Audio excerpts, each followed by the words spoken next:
ഇപ്പോൾ കഴിഞ്ഞ 2 മാസങ്ങളിൽ ഏപ്രിലാണെങ്കിലും മെയ്യിലാണെങ്കിലും ഒക്കെ നിങ്ങളുടെ വീട്ടിലുള്ളപ്പോൾ കുട്ടികൾക്കാണെങ്കിലും അല്ലെങ്കിൽ നിങ്ങൾക്കാണെങ്കിലും അലർജി ഉള്ള ആൾക്കാർക്കാണെങ്കിലും സിംറ്റംസ് ഒക്കെ വളരെ കുറവായിട്ടാണ് ഇരിക്കുന്നത്.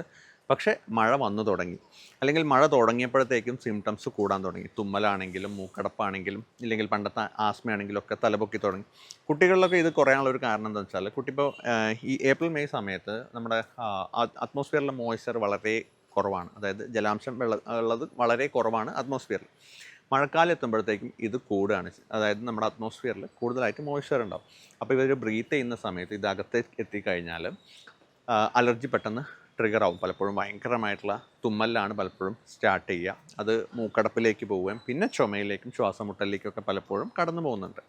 അപ്പോൾ നിങ്ങൾ മനസ്സിലാക്കേണ്ടത് ഈ മഴക്കാലത്ത് ഇത് ആദ്യത്തെ കാര്യം ഇത് കുറച്ച് നോർമലാണെന്നുള്ളത് മനസ്സിലാക്കുക. കാരണം ഇത്രയും ഈ 2 മാസം വെയിലായതുകൊണ്ട് നമുക്ക് ഇഷ്യൂസ് ഉണ്ടായില്ല. മഴ ഉണ്ടാകുമ്പോൾ ഇതിങ്ങനെ വരാനുള്ള ഒരു സാധ്യത ഉണ്ട് എന്നുള്ളത് നമ്മൾ ആദ്യം ഒന്ന് ആക്സെപ്റ്റ് ചെയ്യുക.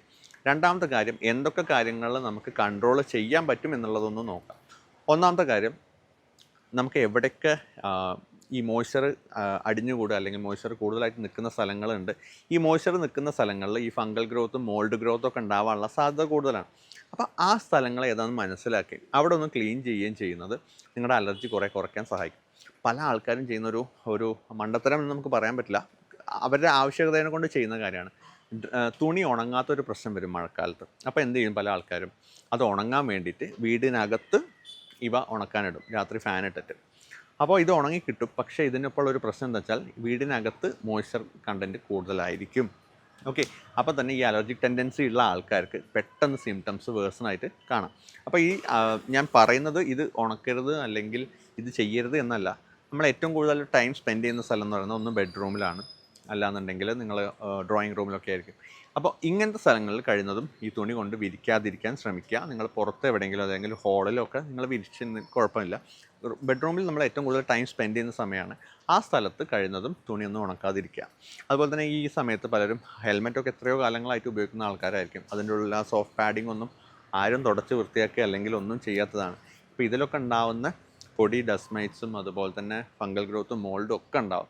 അപ്പോൾ ഇതൊക്കെ നിങ്ങളുടെ അലർജീനെ ട്രിഗർ ചെയ്യുന്ന കാര്യമാണ്. അപ്പോൾ ഈ സമയത്ത് അതൊക്കെ ഒന്ന് പൊടി തട്ടി നന്നായിട്ടൊന്ന് തുടച്ച്, വേണമെങ്കിൽ ഒന്ന് സാനിറ്റൈസറൊക്കെ ഇട്ട് ജസ്റ്റ് ഒന്ന് തുടച്ച് വൃത്തിയാക്കുന്നത് നന്നായിരിക്കും. വീടുകളിലെ പ്രത്യേകിച്ച് ബാത്റൂമിലെ ചുമരുകളിലൊക്കെ നമ്മൾ നോക്കിയാൽ കാണാം, ചെറിയൊരു കറുപ്പ് നിറത്തിൽ ചെറിയൊരു കോട്ടിങ് പോലെയൊക്കെ നമുക്ക് കാണാം. അപ്പോൾ അത് ഒരു സാനിറ്റൈസർ എടുത്ത് ജസ്റ്റ് ഒന്ന് അടിച്ചതിന് ശേഷം ഡ്രൈ ആയിട്ടുള്ള പേപ്പർ വെച്ചിട്ട് നന്നായിട്ട് അതൊന്ന് തുടച്ച് കളയുന്നത് നന്നായിരിക്കും. കാരണം ഞാൻ ഈ പറഞ്ഞ ഈ ഫംഗൽ ഗ്രോത്തൊക്കെ ഈ ചുമരുകളിൽ കൂടുതലായിരിക്കും. ബാത്റൂമിലാവുന്നതുകൊണ്ട് തന്നെ മോയ്സ്ചർ കണ്ടൻറ്റ് വളരെ കൂടുതലാവുന്ന സ്ഥലമാണ്.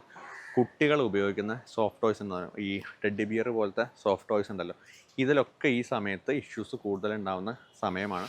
അപ്പോൾ അതൊന്ന് നിങ്ങൾ ശ്രദ്ധിക്കുക. പിന്നെ ഈ പലപ്പോഴും നമ്മൾ മഴ നനഞ്ഞ് വന്ന പാടെ നമ്മൾ എന്ത് ചെയ്യും, ഒരു ചൂട് ചായ കുടിച്ചാൽ നല്ല സുഖം ഉണ്ടാവും എന്നുള്ളൊരു ഫീൽ പലപ്പോഴും ഉണ്ടാവും. പക്ഷേ ഈ സമയത്ത് അലർജി ഉള്ള ആൾക്കാർക്ക് എന്താണെന്ന് വെച്ചാൽ ശരീരം ഓൾറെഡി തണുത്തിരിക്കുകയാണ്. പെട്ടെന്ന് ചൂടിലേക്കുള്ളൊരു ക്ലൈമറ്റ് ചേഞ്ച്, ഒരു ടെമ്പറേച്ചർ ചേഞ്ചാണ് അവിടെ ഉണ്ടാകുന്നത്. ഈ സമയത്ത് ഈ ടെമ്പറേച്ചർ ചേഞ്ച് കാരണം നിങ്ങളുടെ ഉള്ളിൽ അലർജി ട്രിഗർ ആവാൻ സാധ്യതയുണ്ട്. അപ്പോൾ വന്നു കഴിഞ്ഞാൽ ഡ്രസ്സൊക്കെ ഒന്ന് മാറ്റിയതിന് ശേഷം ഒക്കെ നന്നായിട്ടൊന്ന് തുടച്ചതിന് ശേഷം ഒന്ന് തോർത്തിയതിന് ശേഷം മെല്ലെ ഒരു ചൂട് ചായ കുടിക്കുന്നതിലൊന്നും കുഴപ്പമില്ല. അലർജി ഉള്ള ആൾക്കാരുടെ കാര്യമാണ് ഞാനിവിടെ പറയുന്നത്. ഇതൊക്കെ ഒന്ന് ശ്രദ്ധിക്കുന്നത് നന്നായിരിക്കും.